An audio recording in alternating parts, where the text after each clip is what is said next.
You just realized your business needed to hire someone yesterday. How can you find amazing candidates fast? Easy. Just use Indeed. Stop struggling to get your job post seen on other job sites. With Indeed sponsored jobs, your post jumps to the top of the page for your relevant candidates, so you can reach the people you want faster. According to Indeed data, sponsored jobs posted directly on Indeed have 45% more applications than non-sponsored jobs.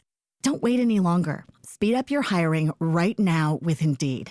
And listeners of this show will get a $75 sponsored job credit to get your jobs more visibility at Indeed.com/kidsandfamily. Just go to Indeed.com/kidsandfamily right now and support our show by saying you heard about Indeed on this podcast. Terms and conditions apply. Hiring?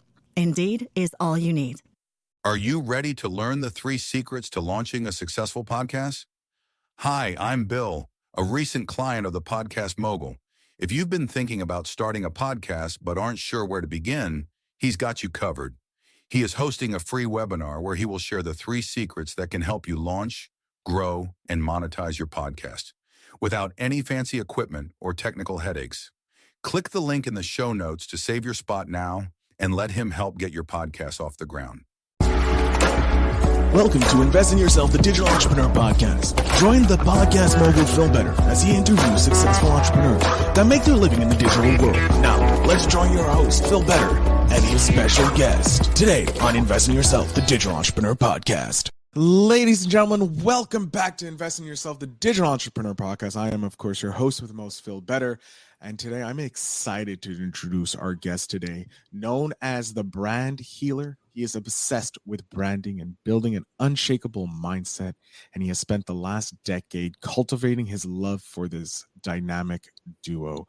He has learned that what it takes to build a multi-million-dollar brand and become the best version of himself while doing it. And now he's applying those same branding principles to help his clients access the next level. In addition to his work in branding, my client has spent the last 10 years learning from business mentors, personal development coaches, and shamans to develop an unshakable mindset. He has gone to the darkest depths of his self to find the brightest light and has learned how to conquer limiting beliefs and reprogram his subconscious mind. I'm so excited to have Shaun on the show today as he shares his insight and experience with us. His mission is to create those aha moments for his clients and help them build with confidence in both their personal and professional lives by combining business development with mindset work. He aims to shine a light on the neglected areas and remove any shadows that may be holding his clients back from success. So join us as we explore the dynamic duo of branding and mindset with Shaun, the brand. Shaun, welcome to the show. Phil, what an entrance, man. Thank you for having me. I'm stoked to be here. I'm trying out new things. I'm always experimenting as a podcast host, trying out this new chat GPT. Yeah. So I want to announce that I didn't write that. I took your bio, put a prompt into chat, and that's what it came up with. And I think it does better than anything else I can. Shaun, welcome to the show. Thank you so much for being a guest. Yeah, thanks for having me. Thanks for that entrance. That was a lot of fun to listen to. And, I'm stoked to be here and see what this conversation takes us. So let's get into it. All right, Shaun. So I talked to the chat GTP with your bio on your website, spat out that it's comprehensive, but let's get into the first question. Like, why do you do what you do? Why did you become a digital entrepreneur? Why is Shaun Sunderland? Yeah, that's, for many reasons. My family and I moved to Mexico. So I knew that when I was going to start this business that I was going to be digital because, I want to be able to work remotely. I want to be able to pick up and move in case we decide to go back to Canada or try another place, so that was a big reason that I went digital. And at the same time, given the circumstances of what happened around the world and how many people went digital, I think it's important that if you don't have a presence on there, you're going to get left behind, right? So it's like that now we have meetings from our houses, everyone's doing podcast interviews, just like how we're doing. And if you don't have that digital presence, you're going to get left in the dust. So that was really kind of a big reason why I transitioned into digital. And I created an offer based off the last decade of working in the branding industry and creating products and having a lot of success in that area. And created an awesome offer. And so how did you get into the branding world? Like, what was it about branding that caught your eye, or was something that were you always into the like branding things, or like how did Shaun get into branding? Yeah, good question, man. That takes me back. I started in the cannabis space about 10 years ago and creating products for my first company. We created a live resin brand. And, that was really kind of my first experience of creating a product, a brand, design, everything that's in there, including strategy of how to get to market and who we were targeting. And that was where the love started. That was creating my own product, my own brand, and recognizing what it takes to actually get it in the hands of an audience and actually have that audience follow you, back you, and want to be a part of your experience. That led to my second business, which was in the CBD space. Phil CBD was a tremendous business, went across Canada. I was in every province, 250 plus stores. We were doing really well. And that was also what just kind of like, that's where I learned the bulk of strategy and how important it was and how to target your audience and how to have the messaging, how to position yourself in their mind so that when they think CBD, when they think healing, they're thinking of us, right? Mm-hmm. And, my love just grew and grew and grew. And then when I shut that business down approximately a year and a half ago, that's where BrandRoots really was born from, was just like, okay, what did I learn over this last decade and how can I help other people do what we accomplished? And how can I help other people establish that love for branding, man? Because, it's so important for a product or a service. I work with service-based entrepreneurs and it's just super important, man. I love it. So your love of branding came from building those two businesses and then going, okay, I want to help others take it to the next level. Because you got your success, you hit the selfish goals, right? You hit the goals that you had, and now you're shifting. And I see that a lot with entrepreneurs.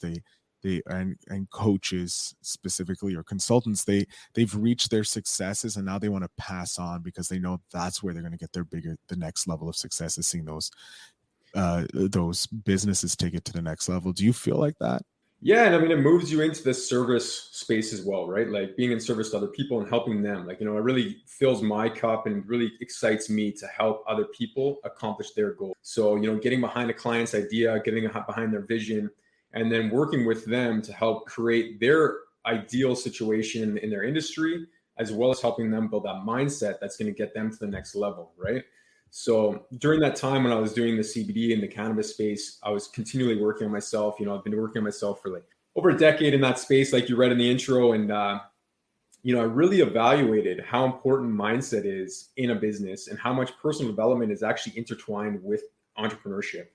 If you go into entrepreneurship and you think that you're going to have the successful business and you put your mind, you want to make $1 million or whatever your goal is, but your mind isn't equal to that, you're never going to get to that level, because once you get faced with those challenges, you're going to end up hitting those roadblocks and being defeated because you just anticipate how hard it was going to be and didn't get your mind to the point where it's ready to actually ascend to that level. So with the entrepreneurs and business owners in the service industry, the service companies that you work with, do you find a lot of the beliefs that they're holding are the ones that are causing the issues in their business? Yeah, as human beings, we have the natural not ability, but we just end up exposing a lot through conversation.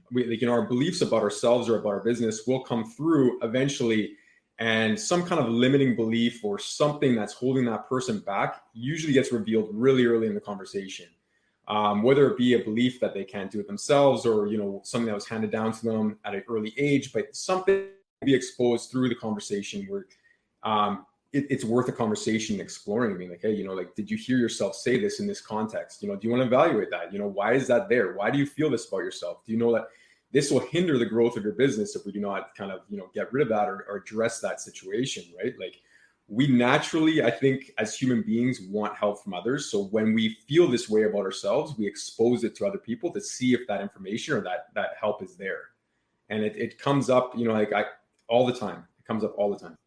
In your decade of not only personal development, but also developing brands, you must have had a few, like, your own aha moments or memories that just solidify why you do what you do now. Do you care to possibly share one with my audience? Yeah, of course. Like, the aha moment with the branding was when I picked up my first package that I created. That was really kind of the moment where I was like, wow, okay, I created this, I created the branding behind this, and I created a really sleek look, and we created a strategy behind it that really backed what we had created. That was a major aha moment. When I wanted to start sharing this with other people was when I had started having friends that were kind of creating a service or a product, and they'd ask me what I had done in the past, and there were several aha moments where it was just like, I didn't even realize how much I had learned and how much I had actually taken in to offer others until I had the opportunity to speak to my friends and family. And those were major moments where I was like, I really recognized in myself how much I appreciate branding and how I know what it takes.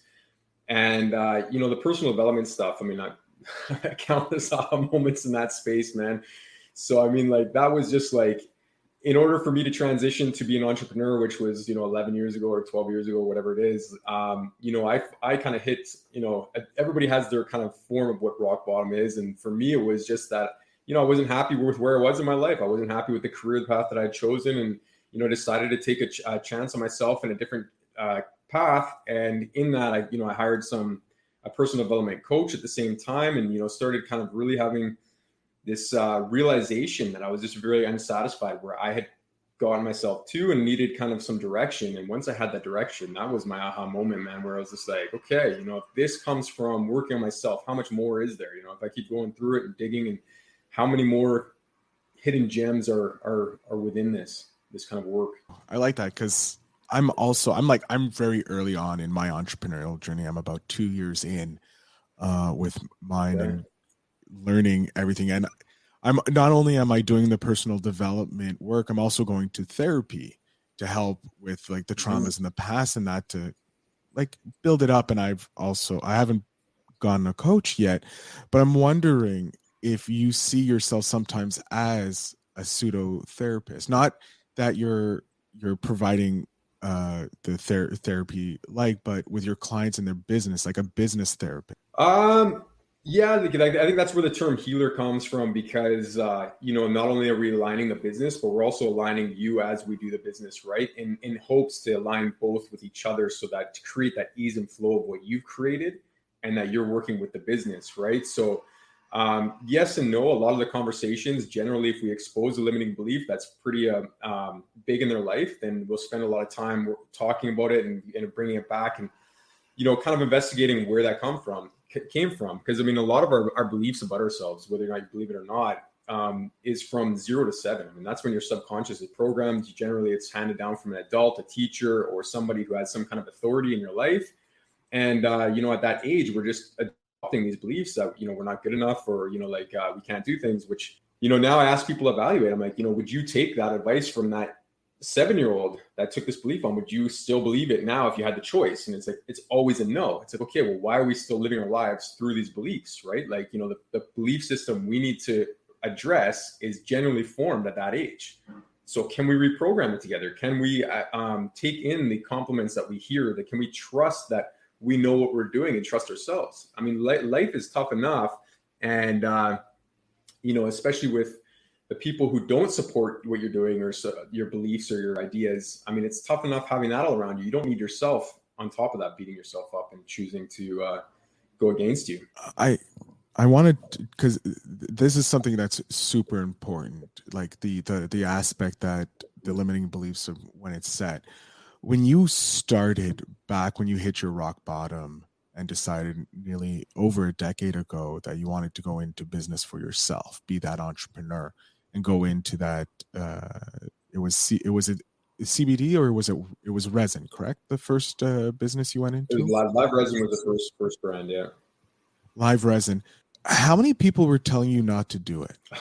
Everybody, absolutely everybody, right? I mean, it was just, it was a big change for me, and I believe in that industry so much. I mean, like, everybody looks at it as recreational use, and it is recreational use, but I mean, there also are such healing properties in that medicine as well. I mean, cannabis and the cannabinoids that are held in both cannabis and the hemp are, super healing to the body. And a lot of people find a lot of benefit from sleep, from, many things, right? So it was an area that really interested me. And it was exciting. There was a time in Canada, where it was kind of called the Wild Wild West of Canada, where, you know, they were still forming the regulation of what was going to actually take place, but they were turning a blind eye to allow these shops and everybody to set up and these brands to set up to most likely help the legalization process, to see kind of how people reacted to it and everything else. So it was a really exciting and fun time. But yeah, I mean, I had all the naysayers and haters saying, you know, this is a foolish move and everything else. And you know what? I'm extremely thankful on the path that I've chosen, because it got me here to have this interview with you to talk about my successes. And, you know, I'm open to sharing my failures as well, because, you know, I believe failures are your greatest successes if you're willing to look at them objectively and learn from them.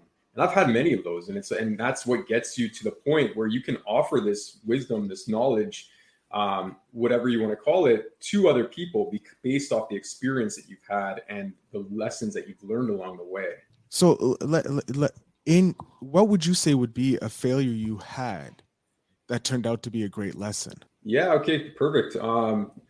My first business, you know, didn't end positive, didn't end well. And, you know, I learned the lesson of partnerships and finding a partner and actually doing your investigation through partnerships and making sure that you guys have defined roles in your relationships. I mean, there's a reason that the saying that don't go into business with your friends or families has been said for decades, or if not longer, because it is that challenging. And when you have those challenges kind of face that relationship, like, you know, I went into business with a really good friend of mine and thought it was the relationship that would stand the test of time. And, you know, after 3.5 years, 4 years of being in business with them, you know, our friendship is no longer, right? So it's, I had many in the first business. You know, I went into business with no background or knowledge in business. And, you know, so I had to learn a lot of things the hard way, but because I went in that way, you know, I learned the lessons, and I know the lessons now.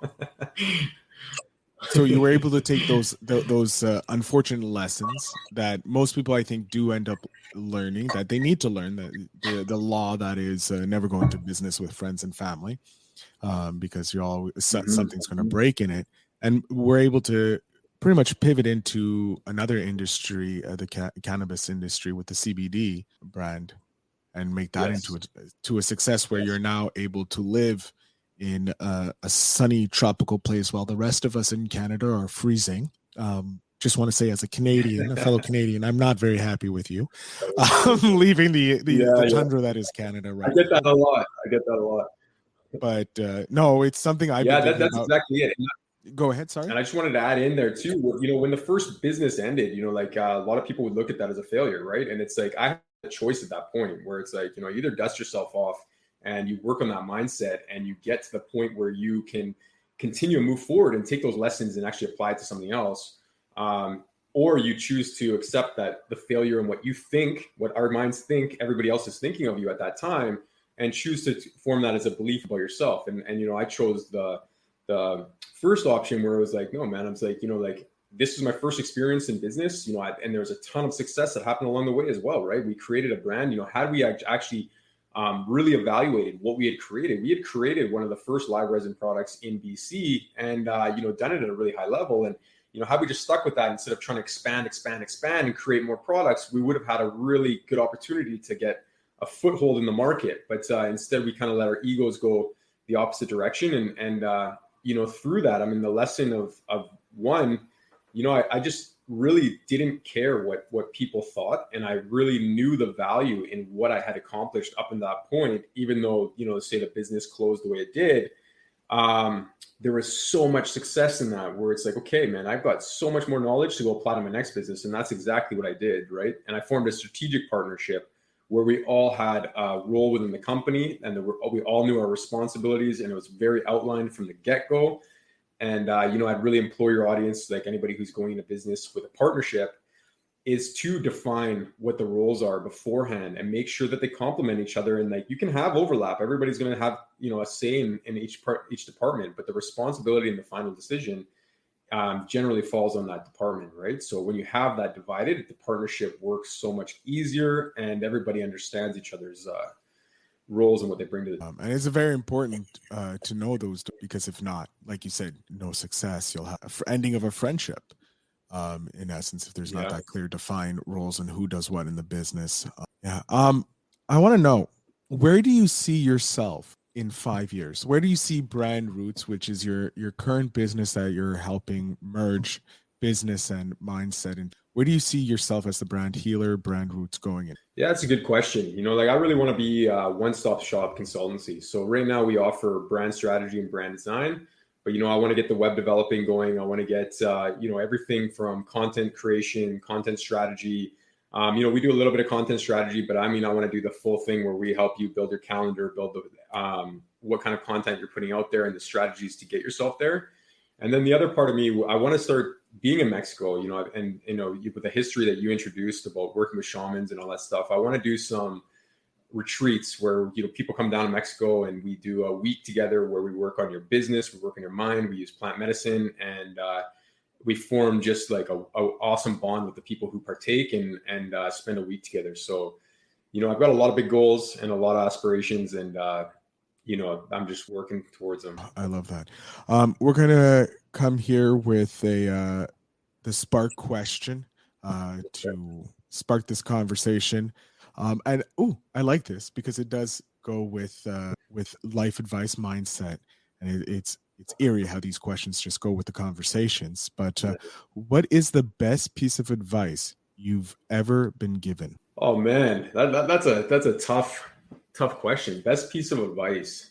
Don't worry, you don't have to say the person's name. You can leave that out so that no one else feels judgmental. And of course, it always changes. But at this moment, what would you feel is the best piece of advice you've been given? Yeah, the best piece of advice is just that you miss every opportunity that you don't take, right? So to turn away from a challenge or an opportunity because of fear or not thinking that you're unable to accomplish it.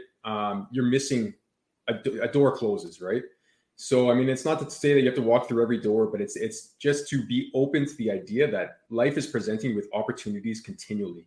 And if you're able to objectively look, and not objectively, but be open to that idea, then it's limitless the directions that we can pivot, we can move, we can see, and kind of try, right? So I think that's a really big piece of advice for me, and that's something that I keep in the forefront of my mind all the time through every conversation, every podcast I get invited on, or every kind of person that I meet is like, okay, well, is there an opportunity here? Or is there something worth exploring? Great advice to end the show on. Shaun, I'm going to jump off the screen here. I'm going to let you let my audience know where they can connect with you, how they can follow you, and how in the future work with you to take their business to the next level. So the floor is yours, sir. Yeah, amazing. You guys can find me at Your Brand Roots on Instagram. Otherwise, you can find me on my website, www.yourbrandroots.com. I offer free discovery calls. So if you want to put your email in and get a free discovery call with me, that would be amazing. I would love to help you and your business evolve to its next level and help you form a strong strategy, brilliant design, and give you the best opportunity to succeed in the industry that you're in. Yeah. Shaun, I want to thank you again for being an amazing guest on the show and sharing your story and some tips and tricks for our audience. Thank you, brother. Thank you for having me. To my audience, make sure you check out the show notes down below. You'll find all the links to Shaun, his business, and how he can help you guys take both your business and your mindset and take it to the next level. I want to thank you all for listening, and remember to always invest in yourself.